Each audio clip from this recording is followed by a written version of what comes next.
गुरु प्यारी साध संगत जी, आप सभी को दासी का हाथ जोड़कर प्यार भरा धन निरंकार जी। आशा है आप सभी बहुत अच्छे होंगे। आज फिर से हाजिर हूँ मैं आप सभी के लिए एक नई साखी लेकर। साध संगत जी, अगर हम किसी के साथ अच्छा करते हैं तो ईश्वर भी हमारे साथ अच्छा ही करते हैं। कर भला तो होगा भला। और आज की साखी इसी विषय पर आधारित है। चलिए ज़्यादा समय ना गवाते हुए आज की साखी सुनते हैं। साध संगत जी, रागिनी बड़ी बेसब्री से बस का इंतज़ार कर रही थी। आज फिर से रागिनी की बस 2 घंटे देरी से आ रही थी। रागिनी को बहुत गुस्सा आ रहा था। रोज इसी तरह बस का इंतज़ार करते करते रागिनी का काफ़ी समय खराब हो जाता था। पर साध संगत जी, अब रागिनी करती भी तो क्या करती। रागिनी के गांव में बस प्राइमरी तक ही स्कूल था। अब रागिनी को पता था कि अगर उसे आगे की पढ़ाई करनी है तो उसे दूर शहर जाना पड़ेगा। इसीलिए आगे की पढ़ाई करने के लिए रागिनी को शहर जाना पड़ा। अब सुबह तो रागिनी की बस समय पर आ जाती थी और वो समय पर अपने स्कूल में भी पहुंच जाती थी। लेकिन वापसी में रागिनी को बहुत इंतज़ार करना पड़ता था। जिस बस से रागिनी जाती थी उसी बस में रागिनी के गांव के सुंदर काका कंडक्टर थे और वो रागिनी के पिताजी के अच्छे मित्र भी थे। तो रागिनी के पिताजी ने उसके सुंदर काका को बोल रखा था कि वो उनकी बेटी रागिनी का ध्यान रखे। इसीलिए रागिनी बस उसी बस से आती जाती थी। रागिनी के पिताजी गांव के ही प्राइमरी स्कूल में मास्टर थे और शहर के जिस स्कूल में रागिनी पढ़ती थी वहां पर रागिनी के पिताजी के एक मित्र अध्यापक थे। अब स्कूल थोड़ा दूर तो था, लेकिन किसी भी तरह की रागिनी को कोई परेशानी नहीं थी। रागिनी के पिताजी के मित्र रागिनी की बहुत सहायता कर दिया करते थे और रागिनी अपने गांव की इकलौती लड़की थी जो दूर शहर पढ़ने के लिए जाती थी। रागिनी के पिता ने उसके लिए पूरी व्यवस्था कर रखी थी जिससे कि उनकी बेटी को किसी भी तरह की कोई असुविधा ना हो। साध संगत जी, अब तो रागिनी बड़ी भी हो गई थी और आराम से घर आ सकती थी।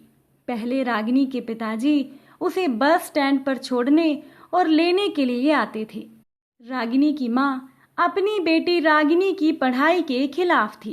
रागिनी की माँ को लगता था कि इतनी दूर अकेली लड़की को भेजना ठीक नहीं है। लेकिन जब रागिनी के पिताजी ने उन्हें विश्वास दिलाया कि रागिनी को कोई परेशानी नहीं होगी, तब जाकर रागिनी की माँ ने अपनी बेटी को शहर जाकर पढ़ने की इजाज़त दी और रागिनी पढ़ने में बहुत होशियार थी। एक दिन की बात है कि रागिनी ऐसे ही बस का इंतज़ार करते हुए इधर उधर देख रही थी।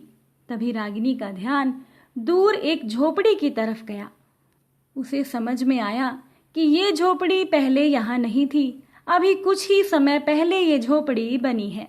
उस झोपड़ी के सामने एक छोटी सी चाय की दुकान थी जहाँ पर लोग चाय पी रहे थे और अंदर एक बच्चा बैठा पढ़ रहा था।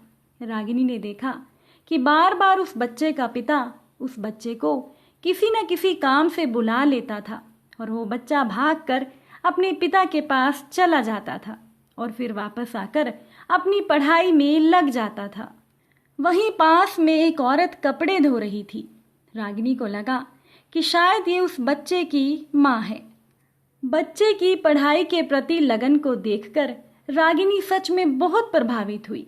रागिनी को लगा कि इतने शोर शराबे और बार बार विघ्न डालने पर भी वो बच्चा अपनी पढ़ाई नहीं छोड़ रहा। वह उत्सुकतावश उस तरफ बढ़ जाती है और झोपड़ी के पास जाकर बच्चे को बुलाती है। बच्चा तुरंत उठकर रागिनी के पास आ गया और रागिनी से पूछा कि दीदी, आपको चाय पीनी है? आप बैठिए, बस मैं अभी चाय लेकर आया। रागिनी बच्चे को रोकती है और कहती है कि नहीं, मुझे चाय नहीं पीनी, मैं तो बस ऐसे ही यहाँ चली आई। और तुम ये बताओ कि तुम कौन सी कक्षा में पढ़ते हो और तुम्हारा नाम क्या है। बच्चे ने कहा कि दीदी, मेरा नाम केशव है, पर सभी मुझे कालू कहकर बुलाते हैं। दीदी, मैं 5वीं कक्षा में पढ़ता हूँ।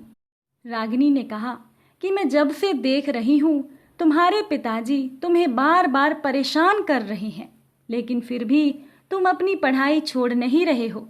मुझे लगता है कि तुम्हें पढ़ाई से बहुत प्यार है। केशव कहता है कि हाँ दीदी, मुझे पढ़ना बहुत पसंद है। मैं यहीं पास में एक स्कूल में पढ़ता हूँ। मेरी अध्यापिका कहती है कि अगर मैं खूब पढ़ लिख लूँगा तो एक दिन मैं बड़ा अफसर बन जाऊँगा और फिर मैं अपने माता पिता की सारी तकलीफ़ों को दूर कर दूँगा।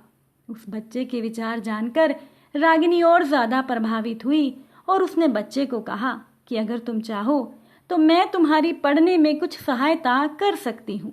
और केशव खुशी खुशी अपनी किताब लेकर रागिनी के साथ पढ़ने के लिए बैठ गया। केशव के पिता ने भी देखा कि एक लड़की उनके बेटे को पढ़ा रही है, तो केशव के पिता झोपड़ी के अंदर आ गए और रागिनी से कहने लगे कि बिटिया, चाय पियोगी। और केशव के पिता रागिनी से कहते हैं कि ये हमारा कालू तो बावला है, सारा दिन किताबों में घुसा रहता है। पीछे से केशव की माँ भी गोद में केशव की छोटी बहन को लेकर आ गई और बोली कि क्यों सारा दिन मेरे केशव के पीछे पड़े रहते हो, कुछ गलत तो नहीं कर रहा, पढ़ना तो बहुत अच्छी बात होती है। और इस तरह से रागिनी की केशव के परिवार से जान पहचान हो गई। अब तो रागिनी रोज इसी तरह पढ़ने में केशव की मदद करने लगी। इससे रागिनी का समय भी अच्छा कट जाता था और केशव की भी मदद हो जाती थी। अब तो रागिनी केशव के लिए कॉपी किताब भी लेकर आने लगी और उसने केशव का दाखिला अपने ही स्कूल में करवा दिया और साथ ही साथ केशव की फीस भी माफ हो गई, क्योंकि केशव सच में पढ़ने में बहुत होशियार था। और इस तरह से धीरे धीरे 2 साल बीत गए। रागिनी ने 12वीं पास कर ली और रागिनी के पिता ने उसके लिए अच्छा सा लड़का ढूंढकर उसकी शादी कर दी। केशव भी रागिनी की शादी में अपने परिवार के साथ आया था। धीरे धीरे केशव और रागिनी का संपर्क कम होता गया। केशव अपनी पढ़ाई में पूरी तरह से डूब गया था और रागिनी भी अपनी घर गृहस्थी में व्यस्त हो गई। साथ संगत जी, रागिनी की शादी जिससे हुई थी उसका नाम था संजय, और संजय एक सरकारी विभाग में क्लर्क के पद पर था। संजय बहुत ही ईमानदार और कर्मठ था। शायद इसीलिए अपने साथ काम करने वालों की आंखों में संजय चुभने लगा। एक दिन संजय के 2 साथियों ने उस पर रिश्वत लेने का आरोप लगाकर संजय की शिकायत बड़े अफसर से कर दी। उन दोनों ने गवाही भी दे दी कि संजय रिश्वत लेता है और उन्होंने अपनी आंखों से ये सब होते हुए देखा है। संजय ने बहुत कोशिश की, लेकिन किसी ने उसकी बात नहीं सुनी और आखिरकार विभागीय कार्यवाही हुई और संजय को कुछ समय के लिए उसके पद से हटा दिया गया। अब रागिनी और संजय सच में बहुत परेशान थे। उन्हें समझ नहीं आ रहा था कि वो किस तरह से अपनी बेगुनाही साबित करें। ये बात तो पक्की थी कि संजय के दोनों साथी उसके खिलाफ गवाही देंगे और उसे नौकरी से निकाल दिया जाएगा। तो किसी ने संजय को सुझाव दिया कि अगर उसे अपनी नौकरी बचानी है तो उसे इसके लिए रिश्वत देनी होगी, और रिश्वत देना संजय के चरित्र और नियमों के खिलाफ था। संजय ने सोच लिया कि इससे तो अच्छा है कि वो खुद ही नौकरी से त्याग पत्र दे दे। पर समस्या ये थी कि अगर संजय की नौकरी चली जाती है तो फिर उसका घर कैसे चलेगा। ऐसे में रागिनी ने सोचा कि क्यों ना वो ही एक बार कोशिश करके देखे, शायद बड़े साहब से बात करने पर कुछ हल निकल सके। और रागिनी विभाग के सबसे बड़े अफसर से मिलने के लिए पहुंच गई। रागिनी को बहुत मुश्किल से बड़े साहब से मिलने का समय मिला, और जब वो साहब से मिलने पहुंची तो रागिनी ये देखकर हैरान थी कि वो बड़े साहब और कोई नहीं बल्कि केशव था। केशव ने जब रागिनी को अपने सामने खड़े देखा तो वो हैरान रह गया। उसने रागिनी से पूछा कि दीदी, आप यहाँ कैसे? तब रागिनी ने केशव को सारी बात विस्तार से बताई। केशव ने रागिनी को भरोसा दिलवाया कि वो दोषियों के खिलाफ सख्त कार्यवाही करेगा और उसके पति पर कोई आंच नहीं आने देगा।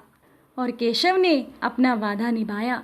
उसने न केवल संजय को बचा लिया बल्कि संजय के दोनों भ्रष्ट साथियों को भी सजा दी और उन्हें उनकी नौकरी से निकाल दिया गया।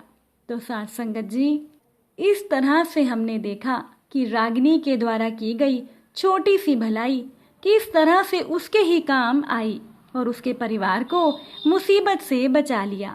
इसीलिए सच ही तो कहा गया है कि कर भला तो हो भला। इसीलिए हमेशा अच्छे काम करते रहिए, क्योंकि हम जैसे भी कर्म करते हैं हमें उसका फल ज़रूर मिलता है। आपको आज की साखी कैसी लगी? अपने विचार कमेंट में ज़रूर बताइएगा। आप सभी से फिर मुलाकात होगी एक नई साखी के साथ। साथ संगत जी, प्यार से कहना, धन निरंकार।